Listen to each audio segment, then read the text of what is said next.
Hi everyone, আজ আমি তোমাদের সাথে শেয়ার করব বাড়িতে তৈরি দই বড়া রেসিপি। দই বড়া বানানোর জন্য আমি এখানে 250 গ্রাম বিউলির ডাল সারা রাত ভিজিয়ে রেখেছিলাম। এরপর বিউলির ডালের জলটা ভালো করে ঝরিয়ে হাত দিয়ে চেপে দেখে নেব এরকমভাবে ভাঙছে কিনা। তারপর মৌরি আর কাঁচা লঙ্কা দিয়ে মিক্সিতে পেস্ট করে নেব। পেস্ট হয়ে গেলে একটা বড় পাত্রে ঢেলে নিয়ে দেব 1 চামচের মতো নুন দিয়ে ভালো করে ফাটিয়ে নিতে হবে। তারপর একটা কড়াইয়ে সর্ষের তেল দিয়ে বড়াগুলোকে ভেজে নিতে হবে। আমি এখানে একটু ছোট ছোট সাইজ করেছিলাম, তোমরা চাইলে বড় সাইজেরও করতে পারো। বড়াগুলো একদম লো আঁচে ভেজে নিতে হবে। লাল লাল করে একদম ভাজবো না, হালকা ভাজবো।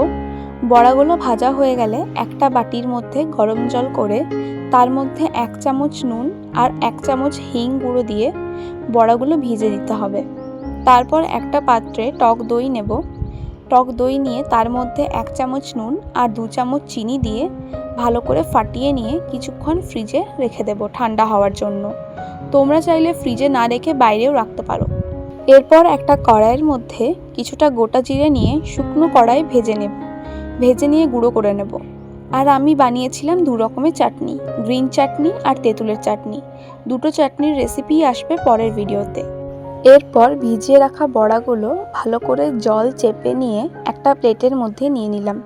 তারপর ওপর থেকে দিলাম টক দই, তেঁতুলের চাটনি আর গ্রিন চাটনি। এরপর ওপর থেকে দিলাম হালকা বিট নুন আর জিরে গুঁড়ো। তারপর ওপর থেকে ঝুরি ভাজা বা স্যাও যেটাই বলো না কেন সেটাই দিলাম।